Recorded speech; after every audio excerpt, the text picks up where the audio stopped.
Em nome do Pai, do Filho, do Espírito Santo. Amém. Ave Maria, cheia de graça, o Senhor é convosco. Bendita sois vós entre as mulheres, e bendito é o fruto do vosso ventre, Jesus. Santa Maria, Mãe de Deus, rogai por nós, pecadores, agora e na hora de nossa morte. Amém. São José, rogai por nós. São Felipe Neri, rogai por nós. Santa Teresa de Jesus, rogai por nós.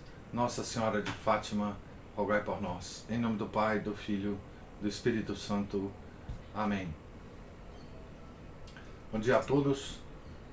Nós estamos aqui lendo a biografia de Santa Teresa de Jesus, escrita por William Thomas Walsh. Estamos aqui na página 344, onde no capítulo o autor está comentando sobre o dom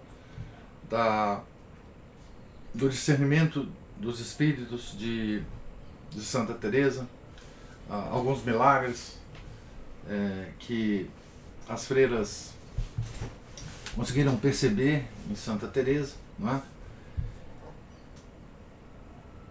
Num dos conventos carmelitas havia duas monjas, uma de couro e outra leiga, e se haviam elevado a um grau eminente de oração. Contudo, no parecer da madre, tinham caído numa tentação perigosa e sutil. Começavam a apreciar a doçura sensível da oração, atraídas mais pela complacência que delas lhes adivinha do que pelo verdadeiro amor de Deus, e ambas se tinham persuadido de que morreriam se não comungassem diariamente.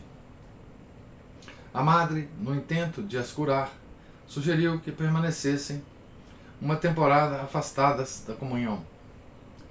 Quando viu que elas não queriam aceitar o seu conselho, mas se convenceu de que havia ali manobra do demônio e insistiu. Por fim, disse-lhes que ela própria se privaria da comunhão no dia seguinte para as acompanhar. Mas eu morro, protestou uma. Está bem, respondeu a madre. Então morreremos, as três juntas. Levou-se a efeito a prova e nada de anormal sucedeu. Uma das causas dos escândalos do século XVI era o ingresso nos conventos de pessoas desprovidas de verdadeira vocação. Martim Lutero entrou num convento impelido pelo medo. Outros faziam com o intuito de granjear em paz e segurança, ou por qualquer outro motivo de interesse próprio.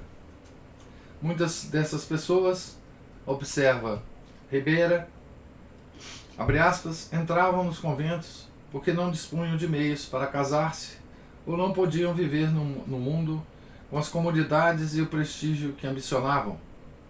E mais as atraía ao convento a vã honra do mundo ou o receio de dissabores ou desonra do que o amor de Deus.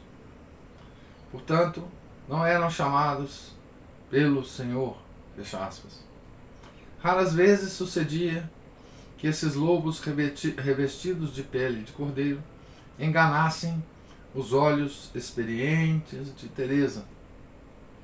Se ela suspeitava de alguma coisa dessa natureza, não havia título de nobreza ou laços familiares que a fizessem desistir de expulsar a candidata.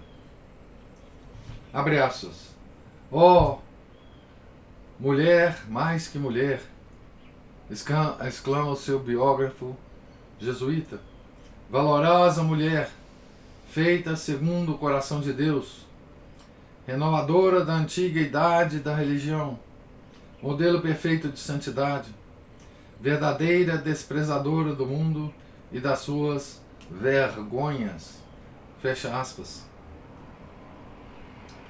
Com tão excelente prioresa, essa frase que eu acabei de ler é do padre Ribeira, né? Com tão excelente prioresa, rodeada por espíritos de eleição, o pequeno mosteiro de São José chegou a ser, como ela mesma escreveu, abre aspas, um paraíso na terra, fecha aspas, cujos sofrimentos encerravam em si mesmos mais alegrias do que os prazeres do mundo exterior. Nada havia ali que pudesse parecer demasiado difícil àquelas almas valorosas, uma vez que cumpriam a vontade de Deus. Teresa gostava de a submeter a provas sobre as virtudes mais necessárias, especialmente uma fundamental, a obediência. Abre aspas. De um caso me recordo agora. Estávamos, isso é a própria Teresa falando, né? Estávamos no refeitório e serviram porções de pepinos. Na minha porção vinha um muito fino e podre por dentro, desculpe. Sorrateiramente, chamei uma das irmãs que eu considerava de melhor entendimento e talentos, e para experimentar a sua obediência, mandei-a semear o pepino em uma pequena horta que tínhamos. Perguntou-me se devia pô-lo de pé ou deitado, e respondi-lhe que eu pusesse deitado. Foi e assim o fez, sem pensar que forçosamente havia de secar. Isso porque a obediência lhe cegou a razão natural, a ponto de pensar que a ordem era muito acertada. Fecha aspas. Um dia deteve no claustro a irmã Úrsula dos Santos, que se achava de perfeita saúde e feliz como nunca, e na presença de todas dirigiu-lhe um olhar preocupado. Tomou-lhe o pulso e, olhando-a de frente, mandou-a meter-se imediatamente na cama. A irmã Úrsula obedeceu sem uma palavra. A madre disse a alguma das irmãs que fossem visitá-la e saber como estava. Muito doente, respondeu Úrsula. E de quê? Que te dói? Não sei, irmãs, mas a madre assim o disse. Nesse momento, Teresa entrou na cela e, aproximando-se do leito, tomou as mãos de Úrsula nas suas. Contando-lhe as pulsações, exclamou, fazendo cara de grande constrangimento: Ai, pobre de minha irmã! Digam ao barbeiro que venha cá sangrá-la. O barbeiro cirurgião chegou e começou a fazer os preparativos. A madre chamou-o à parte e recomendou-lhe que sangrasse a doente muito ao de leve, de modo que não lhe fizesse doer. Assim ele fez. A irmã Úrsula, entretanto, não esboçava o menor gesto de surpresa ou de desacordo. Talvez mesmo tivesse concordado que se sentia um pouco melhor quando o barbeiro se retirou. Desde aquele dia, a santa distinguiu-a com um afeto especial. Um dia, conta Iepes, não tinham coisa alguma que se pudesse comer senão folhas de uma parreira que havia no jardim, mas todas as comeram com a maior satisfação. Abre aspas, tudo o que não era de Deus, acrescenta, era amargo para elas. Fecha aspas. Isso é citação do Iepes, né? O outro biógrafo de Santa Teresa. Tão alegremente percorriam aquelas mulheres o caminho da mortificação, que por vezes se adiantavam um passo ou dois à própria santa. A irmã Maria Batista ouviu dizer, por exemplo, que o Papa São Pio V usava sobre a pele, como cilício, uma túnica feita de uma espécie de serrapilheira muito áspera, chamada manta de cavalo, abre aspas, que era uma verdadeira camisa de crinas, observa Iepes, pela sua dureza e pelos seus efeitos, fecha aspas. Por que não deixar as carmelitas descalças usar túnicas desse tecido, em vez de estamenha de lã grosseira que traziam sobre o corpo? Seria apenas uma pequena mortificação. Falou com outra irmã, e concordou com ela, e ambas foram procurar a Madre Teresa, que considerou a sugestão e decidiu primeiramente experimentar ela própria o tecido. Achando-o tolerável, permitiu que todas o usassem. Tudo correu bem até que o tempo começou a aquecer. Então surgiu uma dificuldade inesperada. O tecido de crina parecia ser excelente coito para piolhos. E tanto assim que certa noite, enquanto a madre orava na capela, depois de matinas, entre as 10 e as 11 da noite, as monjas formaram uma procissão, à frente da qual ia o crucifixo, e percorreram toda a casa, empunhando velas acesas e entoando hinos e salmos, alternados com algumas estrofes compostas por uma delas. Entrando no coro, prostraram-se diante do Santíssimo e imploraram ao Senhor que as libertasse de tão indesejáveis visitantes. Os piolhos, né? A madre ficou tão impressionada com aquela manifestação de fé que ampliou as estrofes em versos com estribilho e se associou à procissão e às súplicas das irmãs, às quais respondia com palavras de incitamento. As religiosas: Pois nos dais vestido novo, Rei Celestial, livrai da praga importuna este saial. E a santa respondia: Filhas, pois tomais a cruz, tende valor, e a Jesus, que a vossa luz pedi favor, será o vosso defensor em transital. Todas: Livrai da praga importuna este saial. A santa cantava: Pois por Deus morrer viestes, não desmaieis, e tal praga que em vossas vestes não temereis, remédio em Deus achareis para tanto mal. Todas repetiam: Pois nos dais vestido novo, Rei Celestial, livrai da praga importuna este saial. Esse era o canto, né? Não só desapareceram os parasitas das túnicas, como também, desde essa data até hoje, todos os conventos de carmelitas descalças ficaram livres de semelhantes intrusões. Ribeira afirma que não se poupou a trabalhos para comprovar a veracidade desse fato. Ribeira, o biógrafo, né, de Santa Teresa, não se poupou a trabalhos para comprovar a veracidade desse fato. O crucifixo levado na citada procissão ainda hoje se venera em São José e é conhecido como Cristo de los Piojos, Cristo dos Piolhos, né?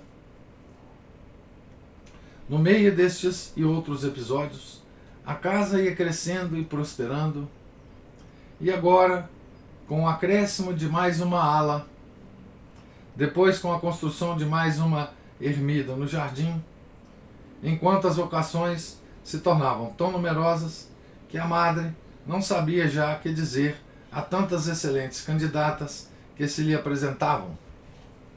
Isso desconcertava-a, e não pouco. Parecia-lhe estranho, enquanto o mundo, tão necessitado andava da oração das contemplativas, e tantas havia que ansiavam por entrar naquela casa sobre a regra primitiva, não houvesse meio de as agrupar numa comunidade organizada, já que não havia razão que a pudesse convencer a admitir mais de 13 monjas em São José. Sem dúvida que era necessária uma segunda fundação, mas como seria isso possível? Já era difícil manter uma, e se fracassasse a de São José? Teresa chorava cada vez mais pelos crimes dos protestantes do norte e rezava pelas suas almas, oferecendo por elas as suas orações e penitências, convencidas de que, como dizia Epes, o mundo descera ao mais baixo estado que era possível. Um dia, em 1566, quando as perspectivas se lhe afiguravam mais negras, recebeu a visita inesperada do franciscano Frei Alonso Maldonado, que chegara recentemente da América, aonde fora na qualidade de comissário-geral de sua ordem. Frei Alonso, homem de grande saber e virtude, acedeu a falar para toda a comunidade acerca do que tinha visto no Novo Mundo. Descreveu, sobretudo, o que mais despertava a curiosidade das monjas, os habitantes daquela inconcebível vastidão. Falou-lhes dos milhões e milhões de seres humanos, redimidos pelo sangue de Cristo, que lá viviam no estado da maior degradação e morriam, na maior parte, sem saber que o Filho de Deus por eles tinha expirado na cruz. Pensar que tantos deles, homens, mulheres e crianças, morriam no meio dos seus pecados, sem ninguém que lhes ensinasse a verdade ou que rezasse por eles. Pois bem, eis o que as monjas de São José poderiam e deveriam fazer: oferecer as suas vidas de sacrifício pela salvação das almas desses infelizes e pedir a Deus que lhes enviassem apóstolos. Quando ele terminou e lhes deu a bênção e saiu, Teresa sentou-se, acabrunhada pela dor. Em seguida, banhada em lágrimas, dirigiu-se a uma das pequenas ermidas e, abre aspas, pus-me, palavras dela, né, no livro Fundações, pus-me a clamar a Nosso Senhor, suplicando-lhe que me desse qualquer meio de ganhar alguma alma para o seu serviço, já que tantas eram arrebatadas pelo demônio, e ao mesmo tempo infundisse eficácia à minha oração, pois eu não servia para coisas maiores. Tinha grande inveja dos que, por amor do Senhor, se podem empregar na salvação do próximo, mesmo que lhe seja preciso afrontar 1000 mortes.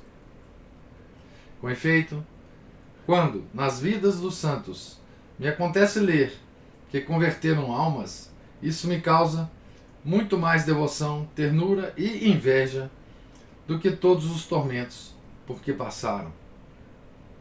É esta inclinação que me deu o Senhor. Parece-me que mais preza Ele uma alma que por nossas indústrias e orações lhe ganhamos, mediante a sua misericórdia, do que todos os serviços que lhe possamos fazer. Fecha aspas. Uma noite, pouco tempo depois, estava a rezar pela mesma intenção, quando lhe pareceu Cristo, e colocando-se a seu lado, lhe disse que, abre aspas, esperasse um pouco e veria grandes coisas, fecha aspas. Durante meses, Teresa não pôde compreender o significado de tais palavras. As orações não costumam ser ouvidas imediatamente, nem o tempo é coisa de importância para Deus.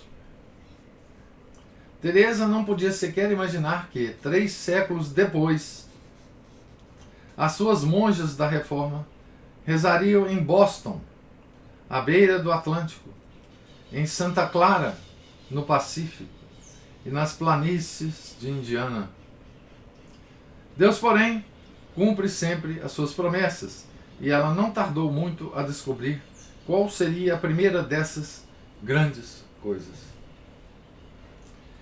Num dia de abril do ano de 1567, soube-se em São José que o padre-geral da Ordem Carmelita chegará a Ávila na sua mula, acompanhado do seu inseparável assistente, mestre Bartolomeu Ragúzios, para fazer uma visita de inspeção aos conventos.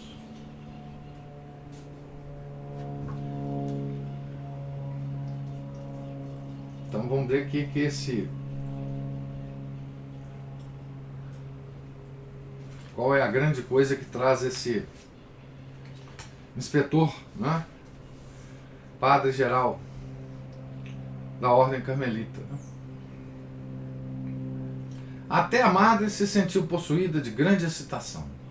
Tinha ouvido dizer que o geral, embora fosse justo, era também muito severo, e a humildade levava a recear o pior. Abre aspas, temia duas coisas. A primeira era que o nosso padre-geral ficasse descontente comigo, e com razão, pois ele não sabia como se haviam passado os fatos. A segunda, que me mandasse voltar ao mosteiro da Encarnação, no qual se observa a regra mitigada. Isso me deixaria bem desconsolada, por várias causas que não vale a pena referir. Fecha aspas. O reverendo padre Giambattista Rossi, de Ravenna, a quem os escritores espanhóis insistem em chamar Rubel ou Rubel, era o primeiro geral da sua ordem a visitar Castela, o reino de Castela, né? E a sua missão não era vulgar.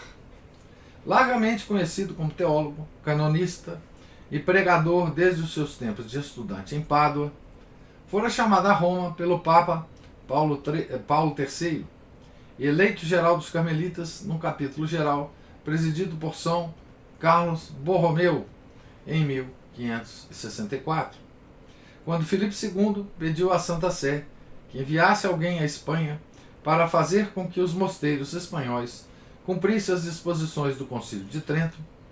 Foi em Rubel que o Santo Padre pensou para tão difícil e ingrata missão. Depois de desembarcar em Tarragona, na primavera de 1566, Rubel dirigiu-se a Madrid, onde Filipe II o recebeu com as honras apenas dispensadas aos grandes e o enviou à sua missão errante da reforma, com todas as manifestações da sua augusta aprovação. 3 meses mais tarde, em setembro de 1566, Rubel chegava a Sevilha, convocando um capítulo de cerca de 200 frades carmelitas da Andaluzia. Atuou com tal severidade que não tardaram a erguer-se aos 4 ventos brados de indignação, que rapidamente, de boca em boca, por cartas, chegaram à corte de Madrid. As carmelitas de Andaluzia precisavam, na verdade, de uma reforma. Embora muitos fossem monges exemplares, e alguns deles, de grandes virtudes, tinham-se dado lamentáveis escândalos. Rubel, o padre Giambattista Rossi, Rubel, implacável, condenou alguns dos prevaricadores às galés, outros à prisão e ao exílio. À parte dos escândalos, verificava-se um grande relaxamento na observância da regra, principalmente no que respeitava ao voto de pobreza. Pouco a pouco, tinha-se autorizado aos religiosos a aquisição de propriedades pessoais, a posse de dinheiro e, por vezes, de benefícios. Muitos deles davam-se mesmo ao luxo de usar camisas ornadas de grandes botões de metal, vistosos folhos e golas, e enfeitavam a cabeça com guarnições de seda verde e amarela, e com bordas e cordões coloridos. Imagina, né? Alguns tinham frascos de água, de rosas, nas suas celas. Muitos possuíam instrumentos musicais, não já simplesmente o órgão e a harpa, que se toleravam aos religiosos, mas outros profanos e rigorosamente proibidos, como a lira, que então era uma espécie de bandolim, o barbiton, ou guitarra, e outro a que se chamavam adjuntum, acerca de cuja exata natureza há algumas dúvidas. Rubel mostrou-se inexorável com semelhantes vaidades. Não contente com denunciá-las perante os capítulos por ele convocados, dispôs-se a visitar todos os mosteiros de cada cidade e a fazer um exame minucioso e um interrogatório privado a cada religioso. Os que possuíam, fosse o que fosse, teriam de renunciar aos seus bens perante um notário. Fez vir um barbeiro para que raspasse todas as barbas e fizesse em todas as cabeças tonsuras circulares. Os livros de contas das comunidades foram submetidos a rigorosos exames por um dos adjuntos do geral, Enquanto isso, mestre Ragúzios fazia outra viagem de inspeção aos conventos, levando consigo um enorme cesto e um par de tesouras. Rebuscava em todas as celas e examinava metodicamente o vestuário de cada frade. Onde quer que descobrisse um botão de prata ou latão, numa camisa ou noutra peça de vestuário, logo as tesouras cantavam afiadas e os objetos vistosos iam parar no cesto. De mistura com frascos de perfume, golas, folhos e outras abominações, que tal eram aos olhos de Frei Rubel esses compromissos assumidos com o diabo por homens que haviam jurado solenemente desprender-se de si próprios, do mundo e das suas pompas. Filipe II tomou conhecimento de tudo isso e de muito mais durante um dos mais calorosos invernos, mais dolorosos, invernos da sua vida. No outono de 1566, depois de uma longa enfermidade, soube do saque de belas igrejas católicas em Antuérpia, praticado por agentes do sínodo calvinista, chefiados por um judeu espanhol, e tomou a grave decisão de mandar aos Países Baixos o Duque de Alba para restaurar a ordem. Aqui é só para situar vocês, a região da Holanda e da Bélgica era possessão nessa época da Espanha, né? Por isso que ele era príncipe também dessa região, né? Considerando-se o sucessor dos grandes reis da antiga aliança e o campeão ungido da igreja em toda parte, ficou mais exasperado que nunca quando ouviu os inimigos de Frei Rubel descrever os seus rigores em Sevilha como desnecessários, desastrados e destruidores da boa harmonia da igreja e do próprio reino. Filipe esperava um contributo para a unidade da Espanha e não uma provável revolução dos carmelitas da Andaluzia. Foi, portanto, uma recepção bem diferente a que teve Rubel quando regressou a Madrid em março de 1567. Depois de aguardar inutilmente durante alguns dias uma audiência do rei, partiu para Valladolid e daí, na segunda semana de abril, para Ávila, onde convocou o capítulo provincial de Castela e se preparou para levar a cabo a acostumada inspeção. Por fim, foi a São José. Então vou parar a leitura exatamente aqui, né? Nós já descrevemos o caráter desse inspetor, né?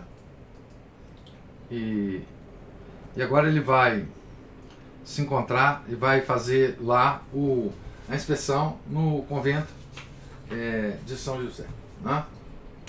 Cenas então que amanhã nós leremos, né?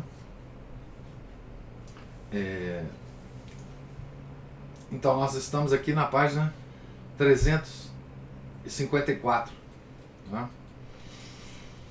Então aqui nessa leitura de hoje, né, o autor ele descreve, né, ele termina a descrição de como é que Santa Teresa cuidava das suas freiras, como que o dom do discernimento dos espíritos a ajudava profundamente nesse cuidado, né? O quanto ela era ciosa desse dom, né? E o quanto que ela, independente da monja, da família da monja, do status da família, ela simplesmente, se fosse o caso, né, mandava a monja para casa, né, dispensava a monja dos votos, né, e porque ela não tinha, né, condição, né. É muito interessante esse caso, né, da monja que não conseguia ficar sem a comunhão, né? Então ela proibiu a monja de comungar, e todo o diálogo que elas têm, né? Uma coisa curiosa que isso aqui me lembrou muitas situações que eu vi acontecer, não é? Que me contaram, né? A própria pessoa pela qual que passou pela situação me contou, né? Que tem a ver com a comunhão, né? Então, muitas pessoas têm essa impressão, né, sobre a comunhão. Não consigo ficar sem comunhão, né? Certo? Eu tenho que ir à missa diária porque eu não consigo ficar sem a comunhão, então eu vou na missa nova mesmo e comungo lá, etc, etc. Muita gente já me falou isso, né? E eu de fato nunca entendi bem esse ponto, mas obviamente eu sou leigo e não tenho a menor condição de avaliar esse tipo de necessidade das pessoas, né? E contudo, essa ação de Santa Teresa faz a gente pensar em muitas coisas, né? Em muitas coisas a respeito dessa espécie de necessidade, né? Porque ela fala aqui o seguinte, né? Que essas monjas, elas tinham um alto grau de oração. Veja que coisa interessante. Essas duas, né? Tinham um alto grau de oração, certo? Mas ela notou o seguinte, que elas, tendo esse alto grau de oração, começavam a apreciar a doçura sensível da oração, atraídas mais pela complacência que delas lhe adivinha do que pelo verdadeiro amor de Deus, né? Então, e por isso ela ficou antenada para essas duas freiras, né? O que mostra os perigos que essas almas correm se elas começam a se elevar nos graus de oração e não têm a devida orientação, né? Espiritual, né? Há perigos imensos em quem, além da oração mental, tem a graça da contemplação, né? Certo? Por isso que quando a gente pede ou deseja, por exemplo, que a nossa oração mental seja cheia de contemplação e de doçuras de Deus, a gente tem que tomar cuidado pelo que a gente almeja, no que a gente deseja, né? Certo? Isso me chamou bastante atenção mesmo, porque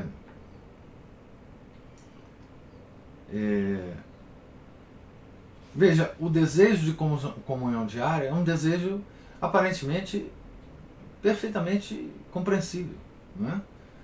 Mas pode, enfim, o demônio pode esconder em qualquer lugar, né? Que ele ache, né? Enfim, que ele ache para se esconder e para tentar, né? A gente, né? Certo? Nas mais altas, né? E depois a gente viu como que Santa Teresa considerava a obediência, né, uma coisa tão importante, né? E ele conta casos aqui muito interessantes também, né? Pois bem, e agora nós vemos o geral da Ordem Carmelita, né, chegando a Ávila com a história que o nosso autor já contou dele, né, a rigidez com que ele e outra, as condições que ele encontrou, né, a degeneração de certos conventos carmelitas, né, a gente vê isso, né, no século XVI, né, certo? Século XVI. Que o autor diz que tinha muitos que nesse século que entravam nos conventos por razões não por amor a Deus, né? Dá o exemplo inclusive de Lutero e de outros, né? Isso já era um reflexo de muitas décadas, né? Já no século houve uma degeneração das ordens por causa da peste negra, né, que matou muitos monges. E para os conventos sobreviverem depois da peste negra, foram admitidos muitas pessoas que não deviam ser admitidos, né, já há 2 séculos antes. Né. Isso continuou depois na Renascença. Então é isso, eu gostaria de ouvir os comentários e as observações de vocês sobre a leitura de hoje.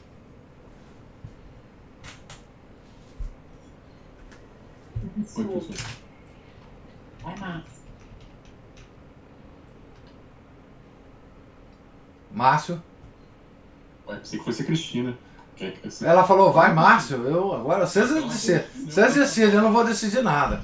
Senão eu perco a bola e vai dar tiro de vento. Professor, interessante essa parte aí. Vamos começar das partes coisas mais terrenas ali, depois a gente vai às espirituais. Essa parte da sangria. Do barbeiro, era uma prática assim. Isso, era uma prática medicinal antiga.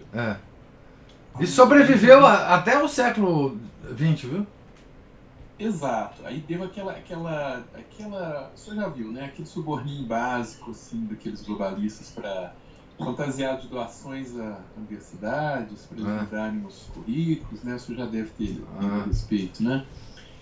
E teve uma vez eu li um artigo interessante que ele falava que havia relatos de sangria desde o Antigo Egito, né? Como essas práticas, e foi abandonado no começo do século XX. Por que será, né? Por que será? Pois é, a sangria, não sei se o senhor chegou a ler também a respeito, que ela, ao baixar a hemoglobina, né, da pessoa, ela faz com que o organismo consiga reagir melhor às infecções. Um médico uma vez, um pesquisador, não sei se era um médico, mas eu acho que ele era um médico sim, ou biólogo, bom, não importa. Ele observou que as bactérias elas proliferavam mais naquelas lâminas onde houvesse mais ferro e onde houvesse também algum resquício de sangue e tudo mais. E ele foi observando isso e viu e pesquisou mais, resumindo a história, viu que onde houvesse maior concentração de ferro, as bactérias proliferavam mais. Que então levou à conclusão de que a sangria era uma prática boa, que deveria ser restaurada. Cientificamente explicável, né? Explicável, né? E daí que vem também por que tem um monte de moçoilas aí que fazem graça com homem adoece, fica um bagaço, eles são fracos. Aí ele explicou, elas não levam em consideração 2 coisas. Que primeiro, a hemoglobina masculina geralmente é mais alta do que a feminina. E, portanto, a infecção, quando pega no homem, ela pega mais forte. Tá vendo, mulheres? Tá vendo? Pois é. E, em segundo lugar, pelo hormônio da testosterona, igualmente fragiliza mais pelas infecções. Então, bate ainda mais forte ainda. Então, tanto que pode ser, né, alguns até levam em consideração isso, que pode ser que com uma idade avançada haja um decréscimo de testosterona justamente para proteger a pessoa também das infecções. Das infecções, também tem isso. Bom, partindo para o resto então, é interessante, né, que parece que esse desleixo aí, até parece que houve um Vaticano II nessa época. É verdade. Um desleixo completo. Então nós estamos vendo aí os nossos tempos são uma reedição da Renascença, né? Desse negócio. E as cores, né? Igual que o senhor diz, o pessoal antigo gostava das cores, né? Verde e amarelo ainda, fizeram a nossa bandeira na cabeça do pessoal. O medievo e a Renascença eram muito coloridos. Pelo menos as ilustrações, né, que chegam, cores berrantes, inclusive, vermelho, com verde, com azul, com amarelo, né? E demais disso aí. As próprias pessoas que participavam de torneios. As mesmas procissões católicas, os estandartes. Exato. Enfim, né? Uma coisa parecia mais africana do que europeia atual, né? É. Bom, e interessante o discernimento aí de Santa Teresa a respeito aí da exclusão das candidatas aí, que são boas de reza e ruins de prática, né? Porque oração ela é um meio, né? Mas a verdadeira oração bem feita, verdadeiramente bem feita, bem aproveitada por quem tenha realmente o amor a Deus, ela vai usar aquilo ali. Primeiro que é preciso amar o doador dos bens, não os bens que doa, né? E as pessoas, quando têm essas coisas adoçadas aí, esses deleites, elas estão apreciando mais são as doações, os presentes que ele dá, e não estão, né? É uma coisa de chegar uma pessoa e dar um presente, você pega o presente, vira as costas para ela, vai se divertir com o presente, nem para poder se entreter um pouco com aquela pessoa.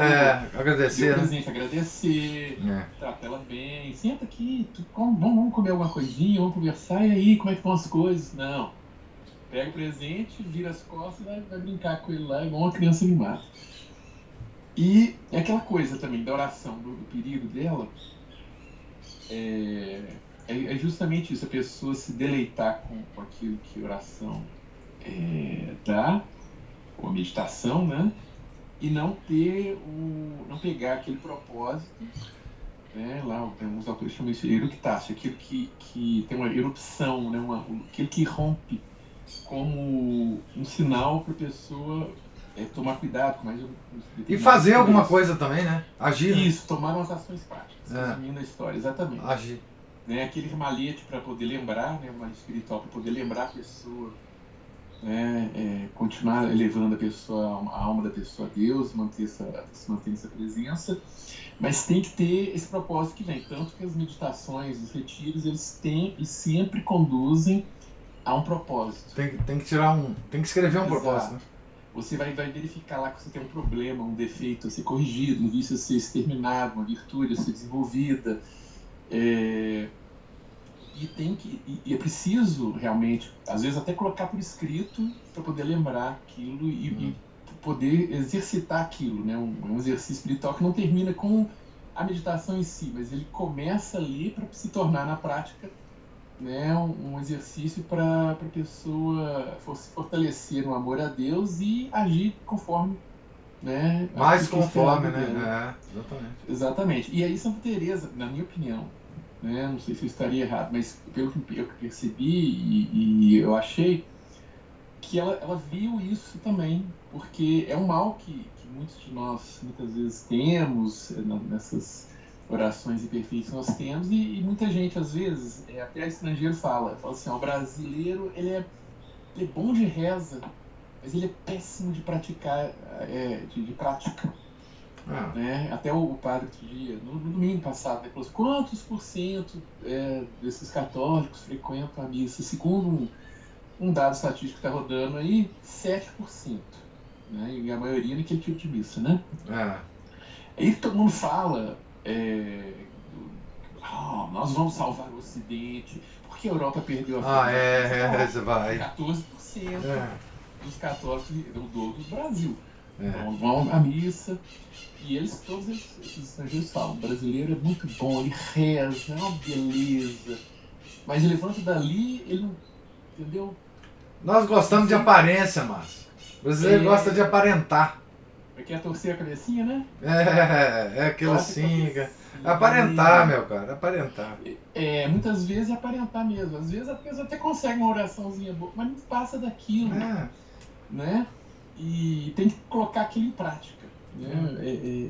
Exatamente aquilo. Manter aquilo na cabeça, e é justamente o motivo pelo qual muitas vezes eu volto ao confessionário, exatamente isso. Eu me distraio, esqueço os meus propósitos, não me concentro neles.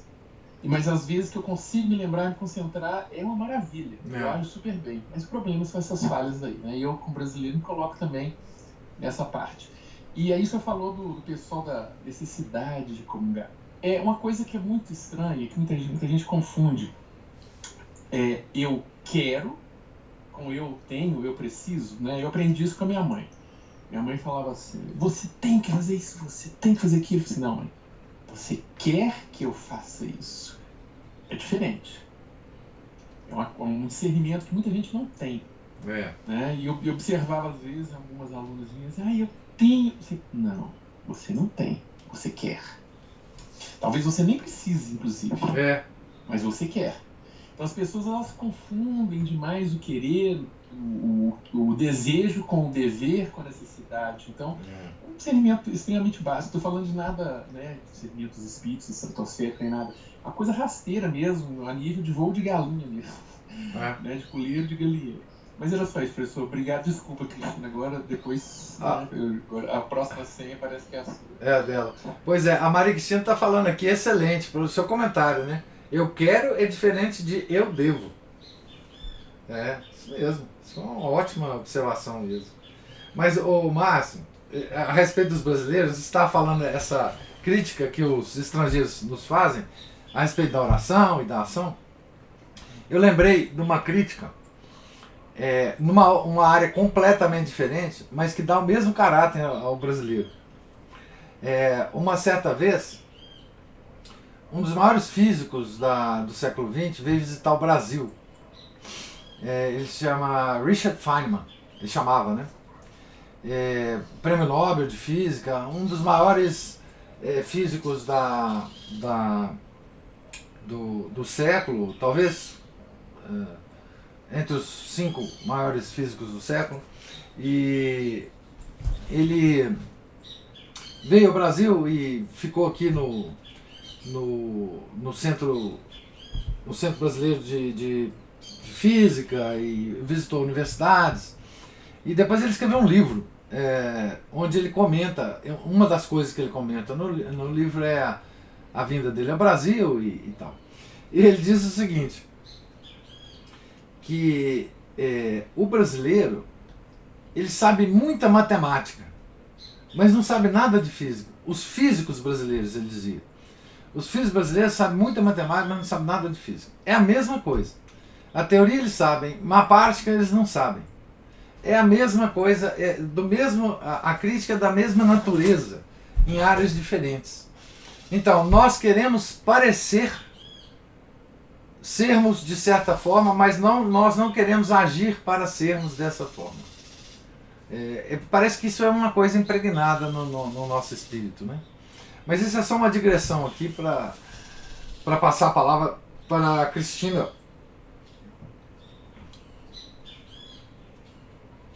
Professor, minhas observações, o gênero delas são bem parecidas com a do Márcio. Nessa leitura aqui, eu me lembrei de um comentário que eu fiz ontem, e é impressionante a sutileza do discernimento de Santa Teresa, né? Porque ontem eu falei dela fazer uma advertência com a elevação da contemplação distanciada, né, do sacratíssimo corpo de Nosso Senhor. Da Sagrada Humanidade, isso mesmo.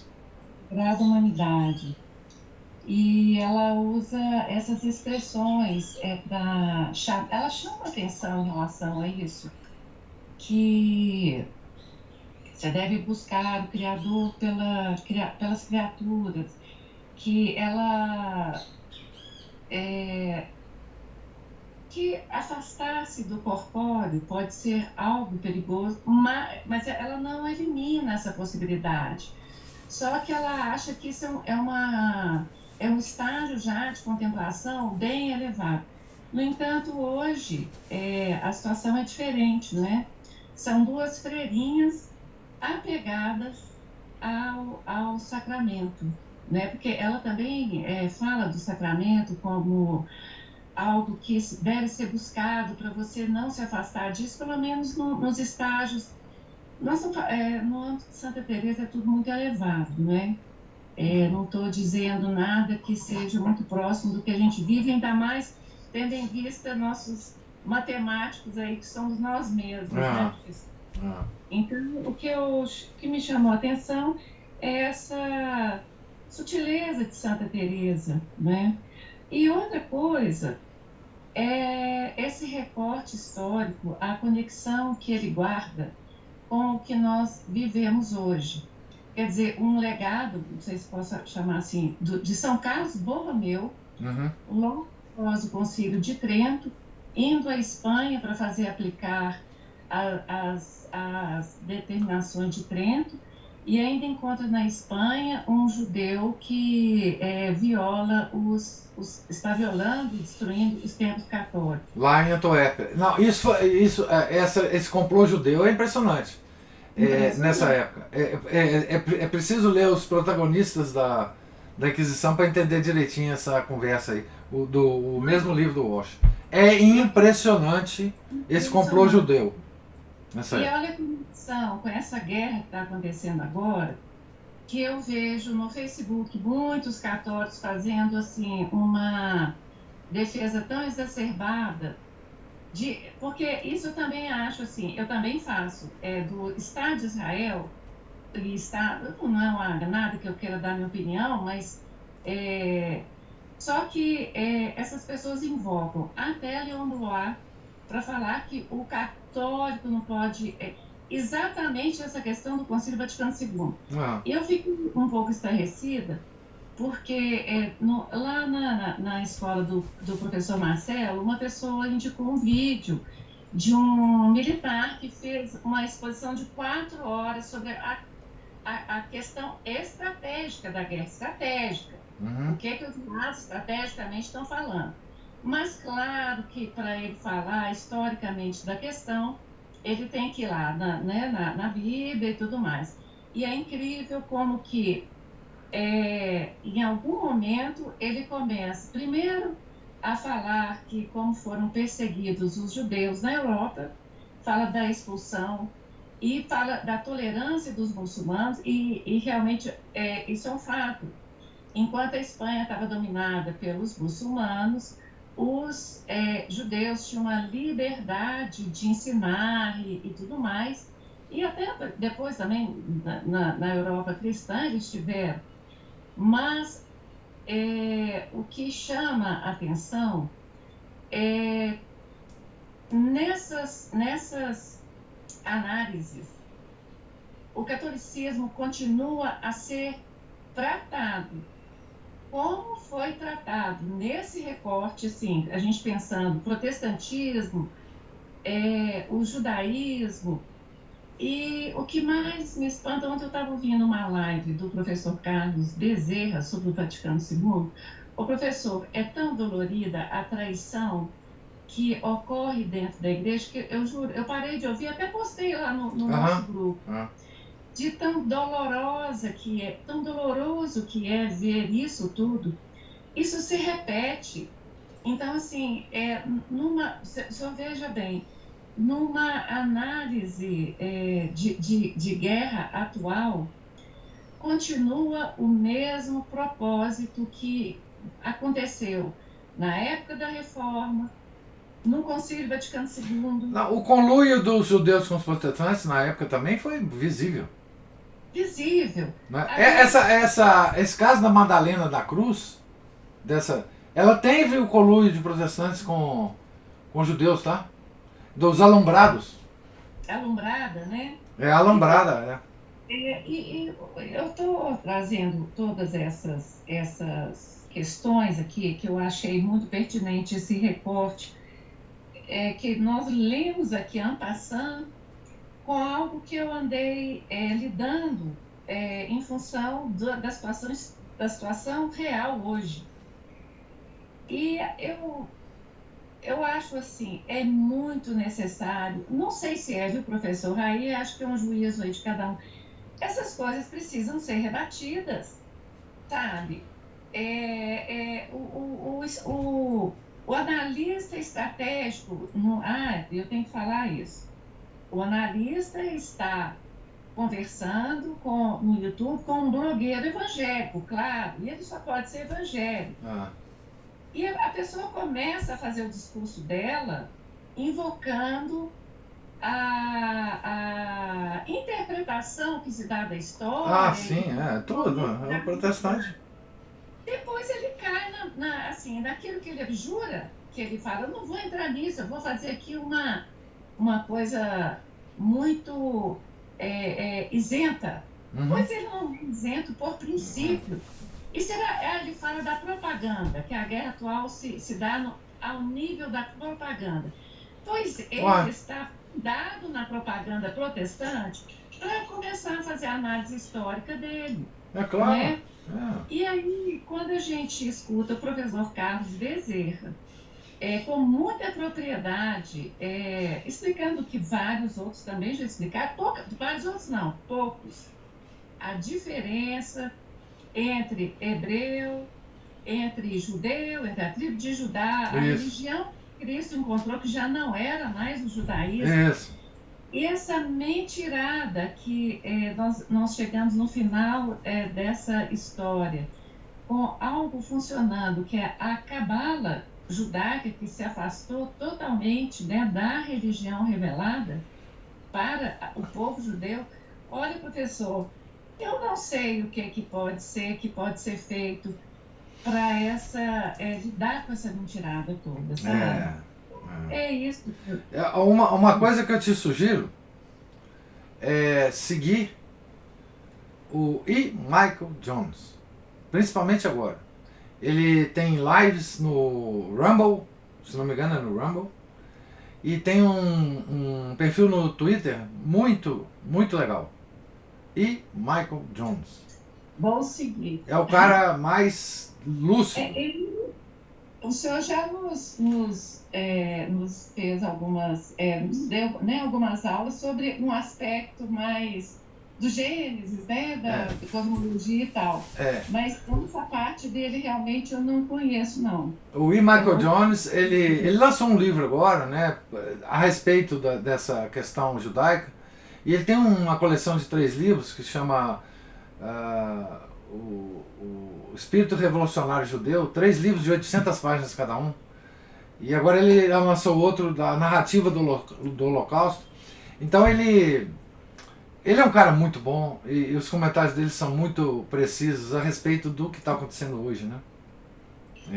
Nós temos um cerceamento.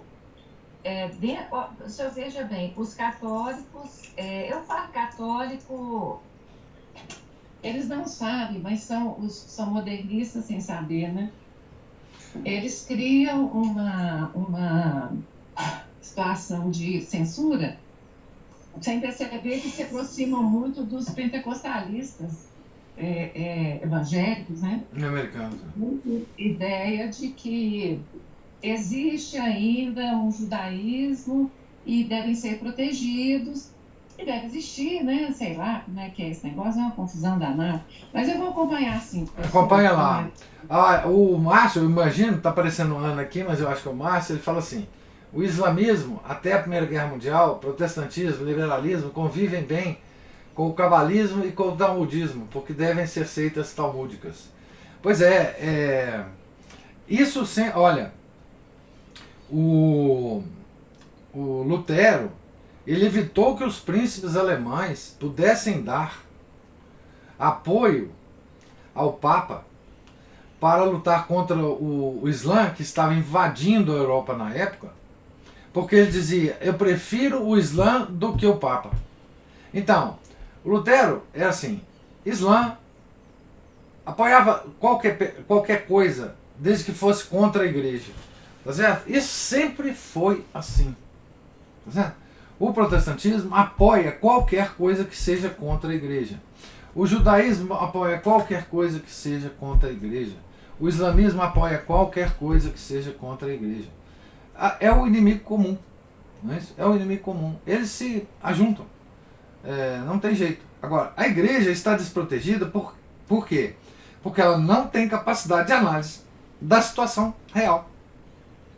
Que é o que faz, eu acho, pelo menos na minha opinião, o E. Michael Jones. Ele faz uma análise real da situação e a vista dele está bem aberta para as questões, e sempre teve, mas não é só, porque o problema dessa guerra agora não é uma guerra de mobilização de tropas lá só, não. Essa guerra vai se espalhar pela diáspora. Ela vai ser uma guerra mundial, no sentido de ser uma guerra que vai envolver a diáspora judaica e a diáspora palestina. Então, assim, vai ser uma coisa impressionante. Mas é bom olhar lá o E. Michael Jones. Mas o Márcio ainda fala alguma coisa aqui antes, ou a Ana, que ele faz a seguinte observação sobre os brasileiros, né? Seria por isso que tanta gente pede regras casuísticas ao Senhor. Isto é, que o brasileiro é bom de teoria, mas ruim de prática. Pergunta, né? Seria preguiça mental, falta de espírito prático, o requisito dos cristãos novos marranos desde o século XVI? São boas perguntas, Márcio. Mas enfim, nós temos uma formação cultural da qual a gente não pode ficar livre, né? Certo? Então, assim... Professor, sobre isso, essa prática brasileira, pelo menos na minha geração, o que eu percebi é que é feito direto do Concílio Vaticano II. O que eu vi na minha adolescência é que eles nos fizeram nos envergonhar de agir visualmente como católicos, né? Fazer sinal da cruz, usar esse como Deus me livre, Deus quer, Deus quis dessa forma, Deus mandou, quantos filhos ele mandou. Então, houve uma ação no âmbito da cultura para o envergonhamento, né, dos sinais externos da fé. E, obviamente, né, se você começa a eliminar isso, é porque mentalmente você já questiona a sua própria inteligência, você questiona a sua fé, você questiona tudo, sem falar em tudo mais que aconteceu, que foi esse ecumenismo.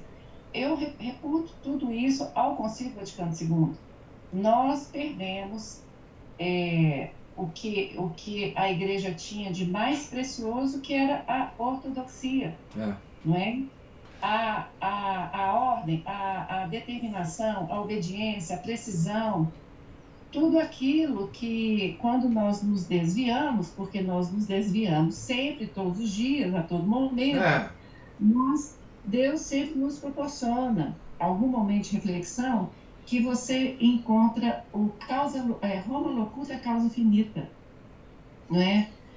Num estágio assim, quando você avança nos seus desarios e pecados, ou coisa que valha, nós tínhamos uma instância superior mundial. Roma estava sempre lá, né? Roma estava sempre lá. E é engraçado que são frases que eu ouvia de tios e tudo mais. A igreja é a última instância da humanidade, essas coisas, né? Mas isso, como eu digo, na década de 60, na década de 70 foi outra história, né? Porque aconteceu o Vaticano II. Então, só isso que aconteceu. E terminou na metade da década, né? O concílio terminou em 1965. Claro que outras gerações vivenciaram isso de outra forma, a gente está vendo aí mesmo na época de Santa Teresa, com o protestantismo. Só que isso é uma horda, né? É uma horda que volta para cada geração de uma forma diferente, com uma expressão cultural diferente, né? Uma coisa. Graças a Deus, nós estamos... Pelo menos Deus nos dá a graça de perceber isso. Isso mesmo. Isso mesmo. Tenho que agradecer muito a Deus. Mais alguma observação? Alguém? O Landerson colocou aí, Cristina, o link do perfil do Twitter do E. Michael Jones. Mas muito bom. Pode seguir que você vai gostar. Então, mais alguma observação? Nós estamos aqui na página 354, né? E amanhã, se Deus quiser, continuaremos a ler aqui. Vamos ver o que o inspetor-geral, né, da Ordem Carmelita vai encontrar no convento São José de Santa Teresa, né? Certo? Deus lhes pague a presença, paciência, os comentários. Tenham todos um santo dia. Fiquem com Deus. Em nome do Pai, do Filho e do Espírito Santo. Amém. Ave Maria, cheia de graça, o Senhor é convosco. Bendita sois vós entre as mulheres, e bendito é o fruto do vosso ventre, Jesus. Santa Maria, Mãe de Deus, rogai por nós, pecadores, agora e na hora de nossa morte. Amém. São José, rogai por nós. São Felipe Neri, rogai por nós. Santa Teresa de Jesus, rogai por nós. Nossa Senhora de Fátima, rogai por nós. Em nome do Pai, do Filho, do Espírito Santo. Amém.